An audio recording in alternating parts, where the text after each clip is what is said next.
off from Kathmandu in this gnarly 1990s Land Cruiser with almost totally bald tires. But we got a 10-hour drive ahead of us to the beginning of the Manaslu trek over some bumpy roads, so I'm glad we have a pretty gnarly vehicle. Here we go.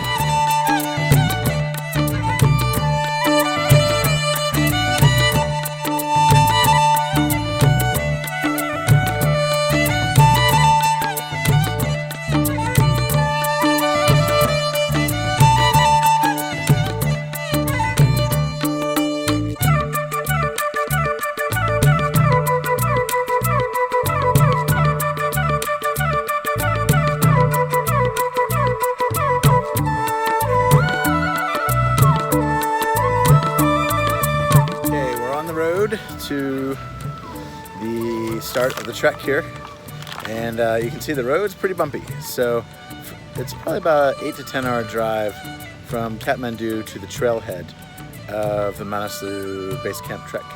So yep, the road is last 3 or 4 hours is about like this. It's not terribly long, but it takes a long time. You're probably driving about 10-15 kilometers an hour. Bumpy muddy roads, so but it's beautiful, and you're at it's full of rice paddies and terraced mountains, so it's a beautiful drive, but be prepared for a lot of moving and shaking in the car.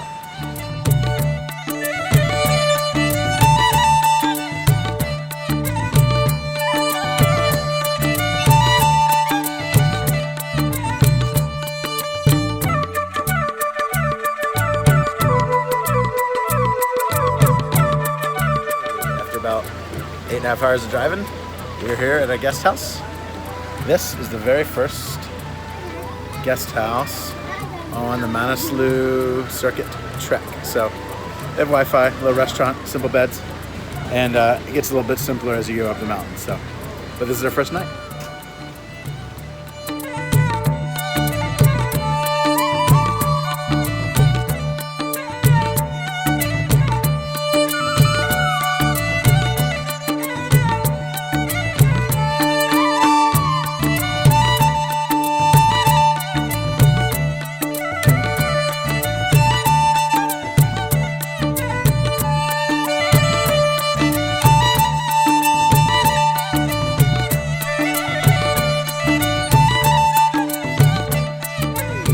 First guest house. We're right on the river here. It's beautiful. We're right at 700 meters, and this is where we're sleeping for the night. So yeah, tomorrow we start the trek. Okay, a lot of people are wondering kind of what exactly do the tea houses look like. This is the very first tea house in the Manaslu trek. So this will be, from here you'll start walking. Your car will drop you off at this place. Most of the tea houses, they have a pretty Western style menu. They got pizza, noodles. They also, of course, have Nepali food. So they have beer, soda, water. So you can get everything you need here. And the beds are pretty simple. Usually it's just a twin bedroom. Usually do have electric outlets and with public shared bathrooms with a hot shower. So as you're staying in the tea houses, you can kind of expect a hostel type atmosphere. You'll probably have your own room or share it with your trekking companions. But the showers and the bathrooms are public. The eating is sort of in public. So yeah, be prepared to meet a lot of interesting people from all over the world. I think just in our tea house alone, we probably had 5 to 7 different nationalities here. So yeah, very much like a hostel atmosphere. It's fun to meet different travelers, kind of walking the same trek, and you'll probably find people that are kind of walking the same distances as you and get to know them pretty well. So that's one of the fun things about the trek, is you get to meet lots of international travelers, and they're all kind of here doing it for different reasons, and you're all kind of doing the same thing. So that's a fun way to create some unity amongst new friends.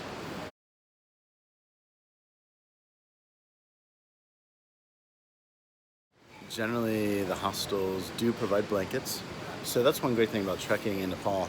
In Everest Base Camp, Manaslu, Annapurna, they all have tea houses. So you don't have to bring any sleeping bag, you don't have to bring any tent. You really just show up with a few clothes, a puffy jacket, a rain jacket, some change of socks, and you show up and the bed's provided for, the food's provided for. So in that way you can really only carry a 10 or 15 pound pack and be pretty good. And if you do have extra stuff, you can hire a Nepalese porter to carry your things for around $15 to $20 US per day. So it's quite quite reasonable, putting down $150, $200 for a week of trekking, so you don't have to carry anything. So there's lots of options. There's very few places in the world where you can trek for 10 days continuously and only have to carry a 10-pound backpack. Tea houses do provide bed, pillow, blanket, and food. You will need to bring your own pack towel, just one of those little REI chamois towels would be great. Some of the packs down really light, but you can use in the shower. Since most tea houses do have hot water and showers, you can get a shower most of the nights you're there, but you will need to bring your own pack towel, your own toothbrush, your own soap, all those little toiletry stuffs you'll need to bring. If you forget any of them, you can buy them along the way at some little village as well. In general, there's about a village every 5 kilometers. So that the trail starts out as a kind of a dirt road that a very advanced four-wheel drive car could drive on, and then it narrows down into a singular hiking path as you get 2 or 3 days into the trek.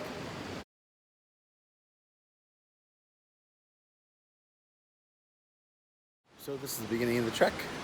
You start out right here at 700 meters, so it's still pretty, it's almost tropical, still pretty warm. Right now it's probably 65, 70 degrees in October, and pretty misty down here. We're right on a huge river, huge rushing river, which was a wonderful place to sleep, and this is how we start the trek. So we're walking.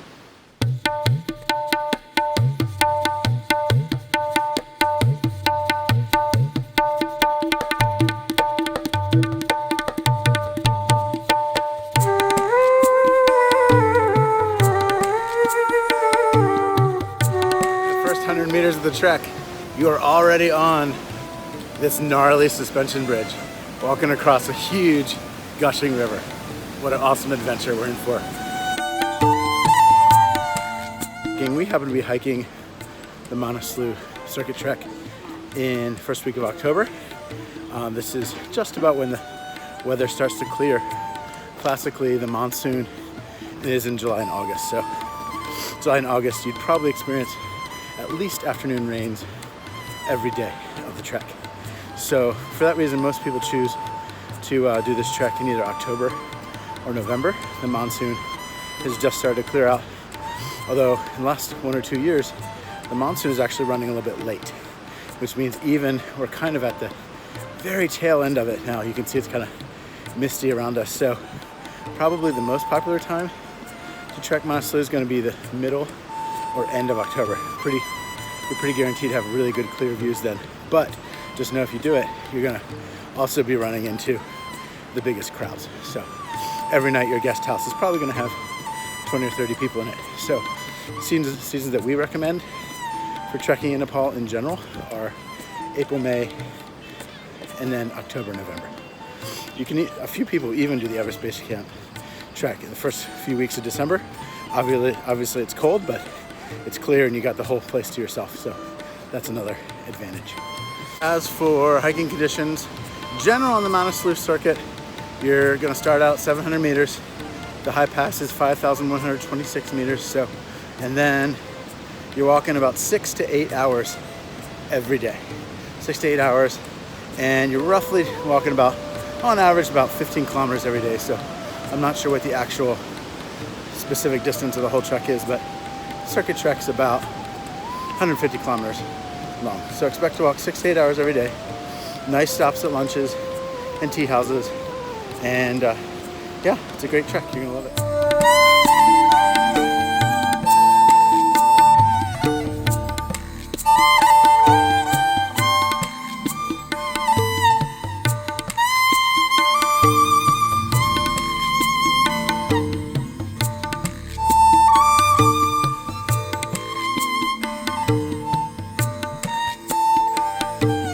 First day of the trek, here's what to expect. You got a lot of waterfalls to cross. Your feet are gonna get really wet. So even the first 2-3 kilometers of the trek, across several rushing rivers.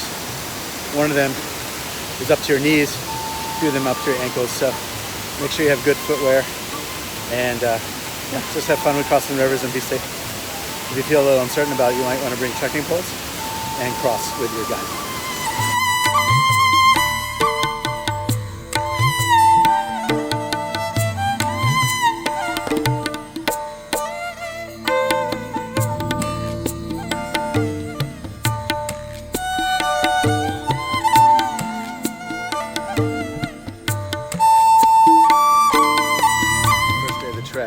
get ready for something straight out of Jurassic Park. It's these beautiful waterfalls, super dramatic, that you just feel like a dinosaur is just going to walk around the corner.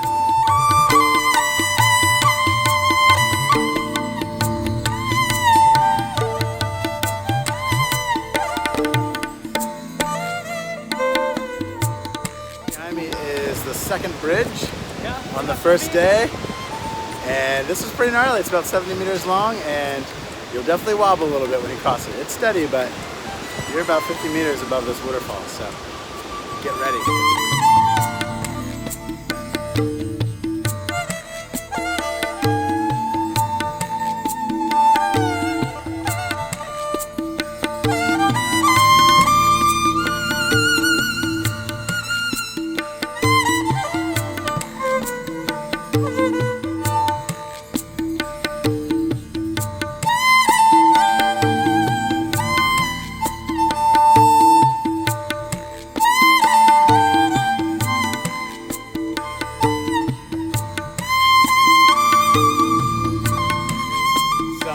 First day of the trek, in 3 words, I'm going to say donkey, waterfall, and Teahouse. Those are my 3 words today. And it's a beautiful trek. It's mostly flat today. There's a little bit up and down, but I think you will love the bridges, crossing the waterfalls. You're going to love seeing all the donkey pack horses. It's just awesome. It's a really great cultural experience.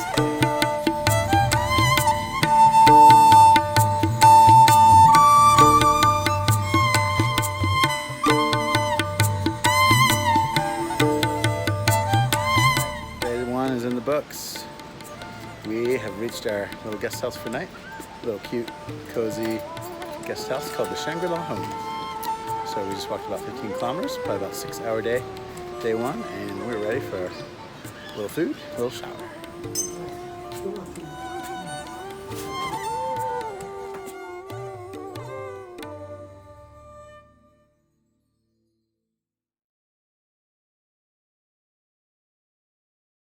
Day 2, morning. We're at 970 meters, and today we're going up about 600 meters. So hiking today is probably about 6 or 7 hours, and we're excited to gain a little bit of elevation. We'll probably continue to follow this huge gushing river here, and yeah, it should be a good day. Looks sunny. Honey, honey, get the kids in the car now. Put the cash in the trunk, get the keys, let's go. Hit the biggest bank in Chicago. For all of that, we're the thieves you know. Remember the thing that I told you 3 years, 2 moons ago. I promise I'll be right behind you, but you're gonna die if you don't hit the road.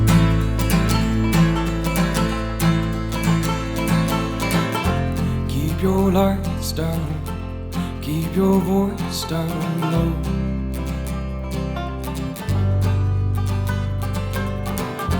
Wear your head down, whichever way you go. We're on day 2 hiking, probably about an hour and a half into our morning, and the trail's already started to narrow here. It's kind of gone from the trail that might be as wide as a car to a little bit less than that. We actually crossed the river. We've been walking through a lot of landslides. So just know that when you walk through Nepal, it's a highly unstable area. In general, it's safe, but you probably will walk across some landslides that have covered the trail. And usually there's been another trail established, as there's always local Nepalis, hundreds of Nepalis walking back and forth every day. So yeah, so there's always a trail. Sometimes it's covered with landslides, so just know that, be a little bit flexible, that you might not be on the actual path 100% of the time. One thing I gotta warn you about is stinging nettle. Check this out. Stinging nettle, it's on the path, and of course after day 5 or 6 you'll be too high to deal with it, but first couple of days on the side of the path, stinging nettle rubs your legs, you will be itchy. So I recommend keeping your legs close to the center of the path, avoiding any green spiky plants. Here it is.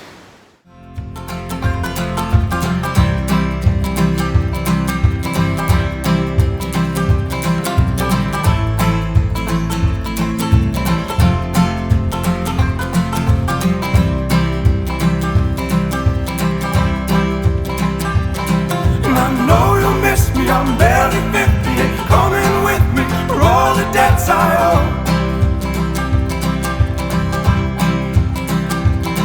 Don't have to kiss me, just bear with me, and I'll be back someday, I hope. And I know you'll miss me, I'm barely 50, coming with me for all the debts I owe.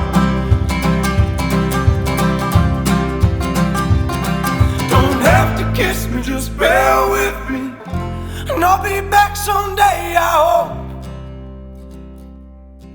Oh, I hope. Hey guys, about halfway through day 2, you enter the Manaslu conservation area. Of course, you're going to need a permit, but that means you're going to have arranged that before your trek. So that takes the permit process takes at least 1 day to arrange. So at least plan your trek 2 to 3 days before you head out. So, yep, we're going to the Manaslu conservation area. We're officially entering the national park.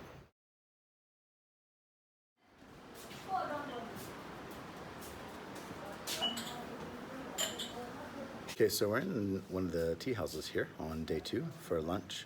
And you can see they have Mars, Snickers, chocolate digestives, all kinds of things. So if you don't have enough snacks, they definitely have, the tea houses have snacks, but they do get more expensive the higher you go up in the mountains. So I think they even start to run $4 or $5 for a Snickers at the very, very top, because they have to carry it up there on a donkey. So just so you know, there are supplies you can buy, candies, cookies, chocolates, things like that. So I guess most of the tea houses have them. I'd personally recommend just buying most of your stuff in Kathmandu because it's going to be cheaper. But if you run out, there's always a nice little snack here for you. Promise I'll be right behind you. Definitely one of my favorite parts of the trail so far. Walking along this rocky ridge, and the gushing river is about 20 meters below us. Gnarly! Lights down, keep your voice down low.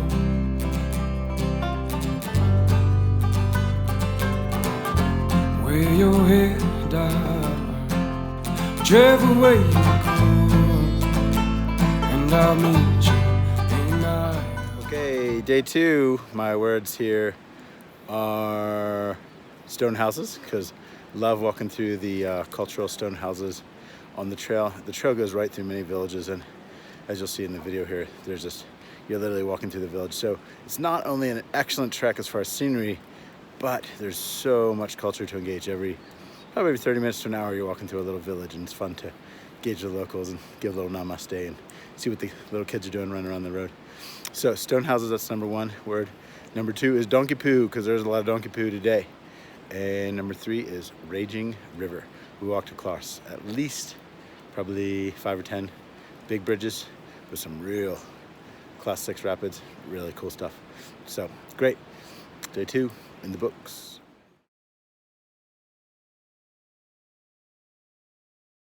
All right, it's day 3 of the trek. We had a good night's sleep here in this cute little guest house at about 1,500 meters, and we are ready to go for day 3. We are off into more waterfalls, and we're probably gonna hike about another 8 hours today and probably gain another about 600 meters. So we're heading up there, and we're starting to see glimpses of snowy mountains.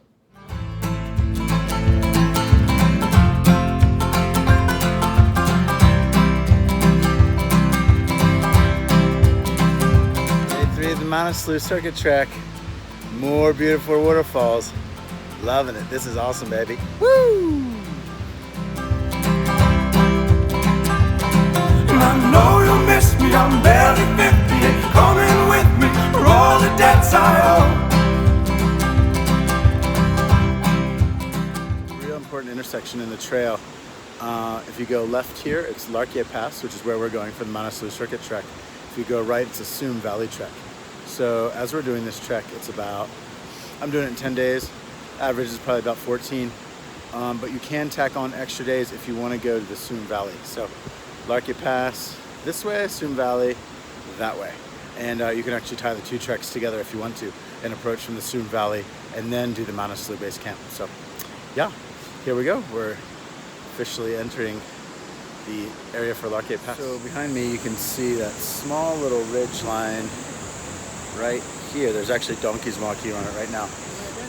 That is actually the trek to Tsum Valley. So if you wanted to do the Manaslu Circuit trek, usually it's 10 to 14 days, but if you want to do it as a really extended trek, you can actually add on this trail, Tsum Valley, Tsum Valley, and you can make it all together about 22 or 23 days. So if you're looking to be out closer to a month, that's a great option. And then you can actually hike in the Tsum Valley for 10 or 12 days, come back and then finish the Manaslu trek.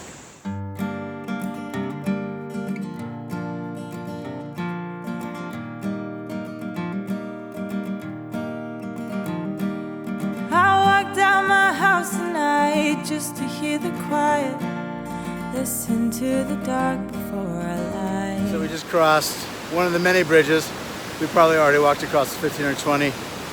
And I just want to, for your expectations, don't expect a trail that's continuously up. Hiking in Nepal, whether it's Manaslu or Annapurna or Everest, you're gonna go up 200 meters, down 50. Up 100 meters, down 100 meters. So it's a lot up and down. You're walking through these really rugged, deep cut rivers. So expect that you're gonna go up and down, up and down. Of course, you're gradually gonna be gaining from 700 meters to 5,000 meters. But on the way, you go up and down a lot. So don't get too worried about the map, the mileage, just walk it, enjoy it. And yeah, don't worry about the elevations and up and down. You're gonna gain, you're gonna lose, but it's all beautiful.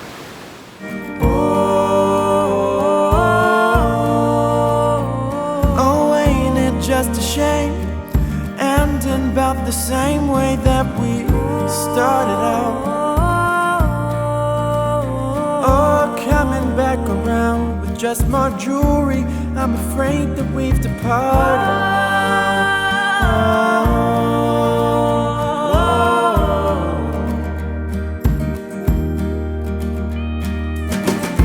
You won't catch me, trains are moving too fast.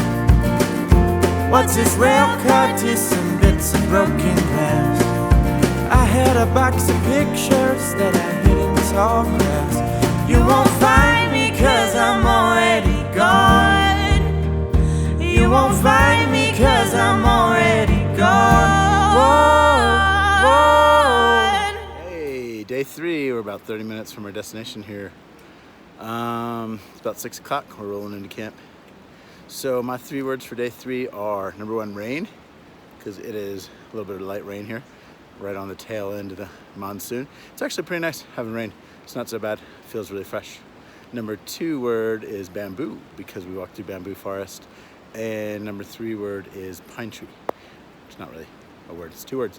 But yeah, so beautiful pine trees. We've definitely, we're right around 2,000 meters here, so a lot of the topography has changed, and it's getting a little bit drier. We're moving up, still walking along the river. Almost at all points of the trail, we are probably within 50 to 100 horizontal meters of the river, but sometimes up to 500, even 1,000 vertical meters from the river. So still following the river up the valley, and we're just starting to get some real good views of some 6,000, 7,000 meter peaks. So day 3, I think you're gonna like it. This is our guest house for day 3. We're in. Super happy to be here. A little bit rainy. It's been a great day.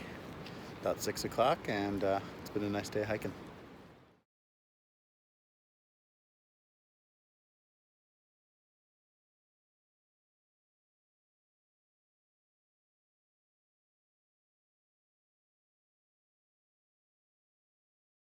All right, day 4. New day, new shirt. Excited. A lot of my clothes are wet from a little bit of the rain, and yeah, it's really hard to dry things here. It's just moist kind of all the time. Even if you hang things up, they kind of get a little bit wetter actually. So we're out on day 4. Probably got a little bit long day, 8 or 9 hours of hiking today, leaving at 7:30. Probably get in at about 7 p.m. excited. We're gaining 1,200 meters from 2,000 meters to 3,200 meters today. So we're in it to win it. Here's day 4. We're starting to see snowy peaks and we are stoked.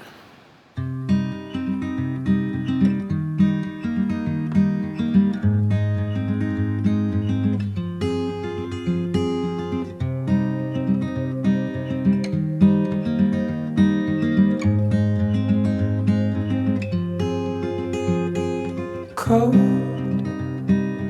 bones, yeah, that's my love. She hides away like a ghost. Ooh, does she know that we bleed the same? Ooh, don't wanna cry, but I'll break that way.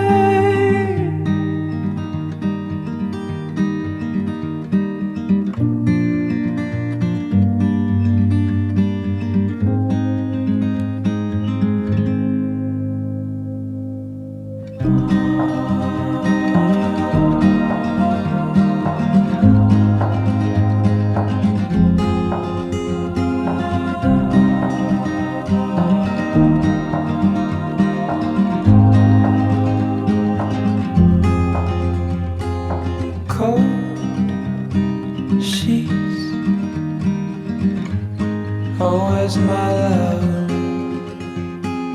I am searching high, I'm searching low in the night. Little note on these signs. We've talked about these signs in that you want to follow the signs to Larke Pass. So it also shows you the meters. Right here we're at 2,650 meters. And then it says next town is Lihi in 1 hour. So these are super useful. As an experienced trekker, I find these times are pretty right on.